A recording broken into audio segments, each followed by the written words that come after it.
నమస్తే అండి. ఎలా ఉన్నారు? ఓ చిన్ని ఆలోచనతో కాకుండా స్టోరీ చెప్తా అన్నా కదా! కార్తీక మాసానికి సంబంధించింది అది చెప్తానికొచ్చాను. అది ఏమిటి అంటే కార్తీక మాసం ఎండ్ అయిపోయిందండి. అమావాస్య కదా! అమావాస్య వచ్చింది. ఇంక అయిపోయినట్టే. ఆహ్, అయిపోయింది కాబట్టి మొదలుపెట్టినప్పుడు మనం ఒక స్టోరీ ఎందుకు దీపాలు పెట్టాలి అని అనుకున్నాం కదా! అలాగే హ్మ్.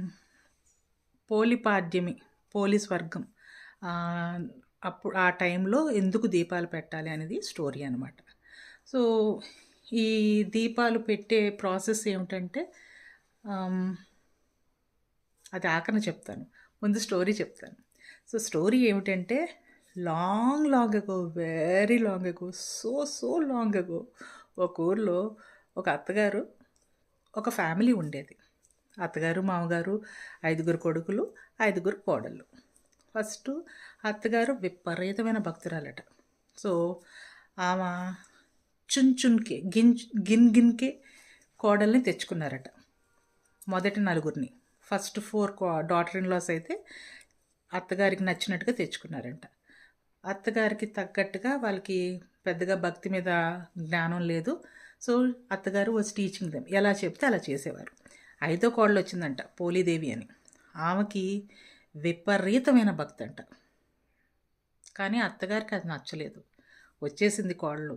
కానీ ఏం చేస్తాం? సో, కొంచెం అత్తగారికి ఓ పక్కన పెట్టేవారంట పోలీదేవిని. అలాగే కార్తీక మాసం వచ్చింది. కార్తీక మాసం వస్తే ఏంటి? దీపాలు పెడతాం కాబట్టి రోజు అత్తగారు తక్కిన నలుగురు కోడల్ని, పెద్ద కోడల్ని నలుగురిని తీసుకొని గుళ్ళకెళ్ళి అలా చేసేవారంట. కానీ పోలీదేవి పూజలు చేస్తది అని తెలిసి చాలా పకడ్బందీగా, జాగ్రత్తగా అన్నీ దాసిపెట్టేసి, ఆమె పూజ దీపం వెలిగించుకోకుండా ఉండేటట్టుగా చేసి, "నువ్వు ఇల్లు కనిపెట్టుకో అమ్మ, మేము గుళ్ళకెళ్ళేసి వస్తాము. ఇల్లు జాగ్రత్త" అని చెప్పేసి వెళ్ళిపోయేవారట.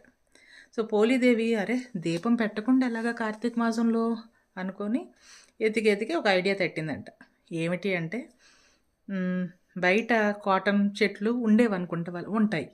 ఉన్నాయన్నట్టుగానే we have to assume. So, అక్కడి నుంచి దూది తీసుకొని మజ్జిగ చిలుకుతారు చూడండి కవ్వంతో. ఆ కవ్వానికి వెన్న ఉండిపోతది కదా! ఆ వెన్నని అది ఒత్తులకి అంటించి, తడిపి దీపాలు ఎలిగిచ్చేవారంట. ఎలాగోలా కష్టపడి ఎలిగిచ్చేవారట. వెలిగిస్తమే కాకుండా దాన్ని ఎవరికీ కనపడకుండా కప్పిపెట్టేవారంట. సో, దీపం చాలా ఎక్కువసేపు ఉండేది.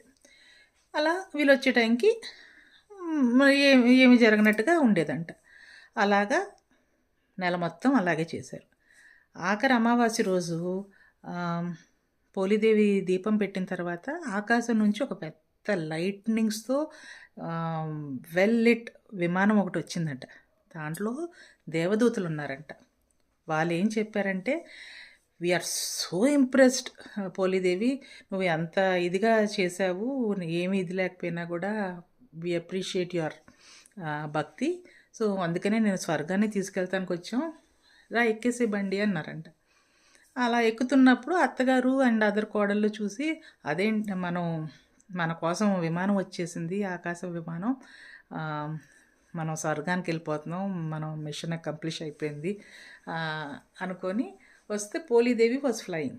అదేమిటి అనుకొని ఆమె కాలు పట్టుకొని అందరూ చైన్‌లాగా పట్టుకొని దే ట్రై టు జాయిన్ పోలీదేవి. బట్ ఫర్ సమ్ రీజన్ వాళ్ళందరూ కింద పడిపోయారు.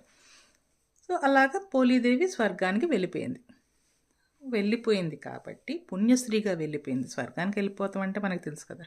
సో, ఆమెలాగా మనము కూడా పుణ్యస్త్రీలుగా స్వర్గానికి వెళ్ళాలి అన్న కాన్సెప్ట్‌తో ఈ పోలిపాడ్యమి అనమాట దీపాలు పెట్టేది.